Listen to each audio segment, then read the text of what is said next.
Hey guys, tonight we're looking at a battle belt that was sent to me by a viewer from Matbock.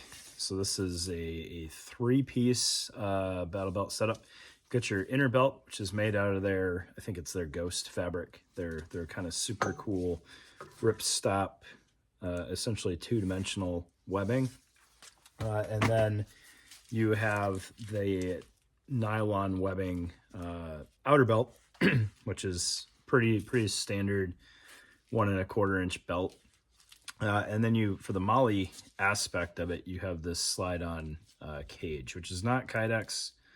I forget what they called it on their website. It's very Kydex-like, but they made a point of calling it out by name, and it's a different material. $275, I think, on the website. I was just reading about it to see if there were any features I was missing. You can add leg loops, so it's like a climbing harness for another $240 on top of that, which I think pushed the total up to $515, if I remember right. That math doesn't sound right, but I swear that's what the price is set on the website. This is a medium, and I did try it on. I didn't do too much more than that because it's an expensive belt and I don't want to break anything. And it was sent to me by a viewer. But from trying it on, I do have some small concerns. I don't know if in long-term use how they will show. Maybe this cage breaks in a little bit, but the Velcro lockup wasn't super great.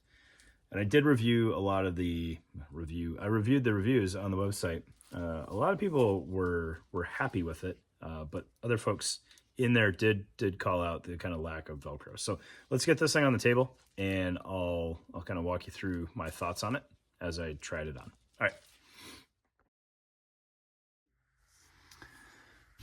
All right. So looking at this Matbock Soteria belt, they do have a second belt, which is like Halo with an extra A in it. And that was wildly expensive, but it looks like it's more load rated. It's got a weird kind of sliding buckle on it that I think ties into some things. I don't know. I didn't read too much on that one. As soon as I realized that wasn't what I had, I stopped kind of exploring. But I did read all they have available on this thing, and it's interesting, right? So three pieces, like I said in the intro, the inner belt, the kind of outer belt, and then the cage, as they call it. So the idea behind the cage, according to them, is that you can swap out loadouts in 30 seconds, I think they said, which makes sense. It's not on there very tight. You kind of unthread the buckle here, slide it off, slide a new cage back on, and you're all set. So the cage by itself is $80 for this one, $85 for the more expensive belt. I don't know what the difference is there, but it is what it is. And it's kind of, it's a 2-row setup that has these not Kydex belt loops on there, and I kind of feel like the looseness of these belts of these loops might play into a little bit of my concern with this thing. All right, so as I put this on, I do like the inner belt as a trouser belt, just based on the material that they use. This Ghost stuff is crazy lightweight. It's really flexible, super strong, at least according to them, and I don't have any reason to doubt that. And then it's plastic hardware, which, depending on what you are doing with it, might matter, right? It's going to be a little bit more resilient in salt water, which is kind of what Matbock is all built around, is seal stuff, right? It's also non-magnetic, which is helpful for ordnance, and sometimes ordnance in the water as well, right? And I believe it's a hydrophobic material as well. So saltwater going to have less effect on it. Sweat is also not going to be retained by it very well. All right. So for just a daily uniform trouser belt, I kind of dig it. It's not going to support a holster very well. I mean, it's strong enough for a holster, but it's not going to be very rigid, right? So if you like a nice rigid inner belt to run your pistol off of, this may not be it. I don't know if they have a way with this material to make it more rigid. I think they're those are competing interests there, right? As far as I can tell, these are both mediums. So when you look at the sizing on the kind of whole package, a medium is good for 30 to 40 inches. I didn't see any sizing guidance on there as far as how to measure the 30 to 40 inches because I wear 34-inch pants, but I know that's not your true waist measurement.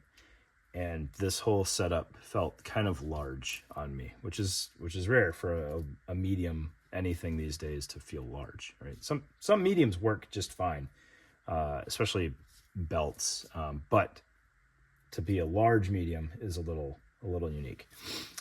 So starting with the inner belt and kind of how it lines up. When I threw this on, I ended up needing to go just a little bit past where the hook was. So we'll say like 1.5 to 2 inches of fold over as a medium, which gives me full Velcro continuity from kind of the running end over here to about 7 inches from the plastic hardware. To make full use and utility of this inner belt, you kind of need to make things line up a little bit cattywampus. So I'm trying to work through how I did this as I'm showing you guys kind of in reverse. But the outer belt has kind of a lack of hook internally. All right, so I mentioned that it's a 30 to 40 inch sizing. So I still wasn't snug, and I was about 3 inches into the hook with the Cobra buckle, which pushed me as I tightened things up kind of right to the edge of the cage. So the cage still fit on there fine, but that leaves me with a good chunk of raw webbing on each end, so that really the only hook continuity here is in the portion covered by the cage, which the cage does not do you any favors when it comes to how much hook is left, right? So you need to kind of offset your plastic hardware in the front so that the raw material is just under where the belt buckle would be. But you can kind of see how that lines up. That doesn't even fully negate, or it barely fully negates one side of the lack of Velcro continuity. So the other running end, which is a longer chunk, doesn't have anything to marry up to. So you kind of split the difference, and then you've got kind of this awkward 4, maybe even 5 inches on both sides that are not married up to the loop on the inner belt, which exaggerates the impact of the standoff on the cage loops here. So the way that it kind of married up, and granted I don't have any equipment on here, but I feel like equipment on here would further exaggerate that issue, is if I take this loop material here and just kind of lay it on the cage, you can see kind of the lack of contact there. Like it contacts kind of both ends, which really only works because I have this laid flat and the weight's pushing it on there. But if this were, taut around my body, it's not going to want to contact that hook very much. All right. So I don't want to overplay that lack of contact, because I feel like this wasn't built in a vacuum. Somebody asked for this, but this whole setup never really marries up with this setup in usage. as far as I can tell. Now, are there things that you could do to help that? Perhaps, but it's going to make the cage not work as well. Like, you could put one wrap on these and loop it around there, which is going to help, because now you're going to have continuity with the inner belt, and it's going to interface to some extent with the outer belt underneath and help fill that void a little bit. But you still have pretty stout standoff here, not wanting to let the inner belt contact. And as that goes around a radius, I feel like it's even further exaggerated, because now the strength of this rigid material is creating even more standoff on that outer belt. Which, how much does that matter? I don't know, but I wasn't a huge fan of that aspect of it. All right, I think it could be fixed a lot by pushing out as much hook on either direction as they could. Hook on the inside of this running end here, and then I think if they ditched one of these supports in the back, so you had a wider span there where the Velcro could interlock in the back and then on the sides, I think it would work out well enough. And it shouldn't make the cage perform any less well, right? I think, you ditch maybe these inner two loops here. I'm sorry, this is kind of, I got odd number of loops there, right? You could probably even ditch these three, spread these inward just a little bit, and I think you'd have good lockup that still supports the cage. Another option that I think would have worked well is to not, one compress these loops a little bit, make them a flatter profile, so there's not creating as much standoff, or do these things with some sort of soft material, right? I think if they had kind of made ghost material loops and secured those with Velcro, I think that could have worked out really well. You would have still had the cage, but you would have also had the benefit of not having to slide the cage off the running end of the belt. You could just undo the loops, rip it off, and throw a new one back on. I think that would have worked and served the same purpose. I don't know if there was a specific reason they didn't do that, if that's too slow. I don't know. But I feel like if you've got this kind of belt money, you have money for two belts. Especially, if you've got a common inner belt, you just replace the outer belt.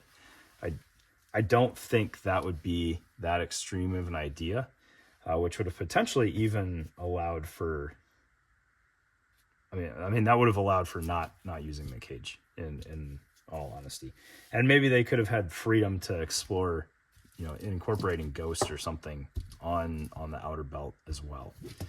All right, it is a load rated belt, according to them on their website. I believe they said 3,600 pounds. I don't know working load, static load. I didn't pay attention to that too much, because load rated belt doesn't mean a lot to me. It's a Cobra buckle belt with quality webbing. That's either load rated in your mind or it's not, depending on whether you're SOCOM, right? So there you go. The cage should take pouches without too much issue. However, you're kind of going to use 2-column pouches, or maybe have a little bit of a weird gap there from where the rivets interface. And that could have potentially also been worked into using soft loops. They could have just had all horizontal slots and used the Ghost material to weave through the cutouts here, and then you could put a pouch on top of that if you wanted to. I don't know if any of that was explored or not. Another feature on the cage, on the running end here, closest to the male buckle, they have this kind of one wrap tab And when that is loose, you can see that the cage is kind of free to move about the cabin. But when you loop that around there, and I would imagine there's a little bit more origami that goes into this, but when you went the wrong way, I think, nope, I did not.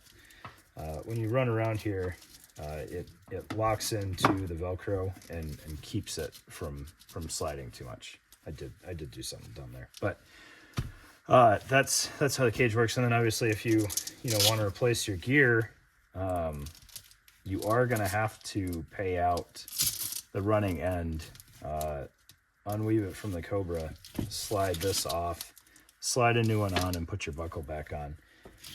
If there's another way that works, I'm not seeing it. But you're gonna want to put some sort of index mark on your webbing so you know where to put your buckle and fold things back over if you haven't worn a nice crease in here, which you typically will as you use these things. What did I do on this thing? I think, yeah, there we go. There we go. All right, I was going the wrong way. So that's how you secure the cage. All right. Again, I don't mean to bad talk Matbock. They're trying new things. Somebody somewhere asked for this thing. As you weave pouches in here, it will fill some of that void a little bit, which may help push the webbing back to connect the Velcro. I don't know though, because that's a lot of pal strap to go in there. Again, I don't know why these belt loops, I'm gonna call them belt loops, cage loops, are so thick. And I did notice them when I tried to tighten the belts up. They're rather pronounced, and you can absolutely feel them pushing on the inner belt.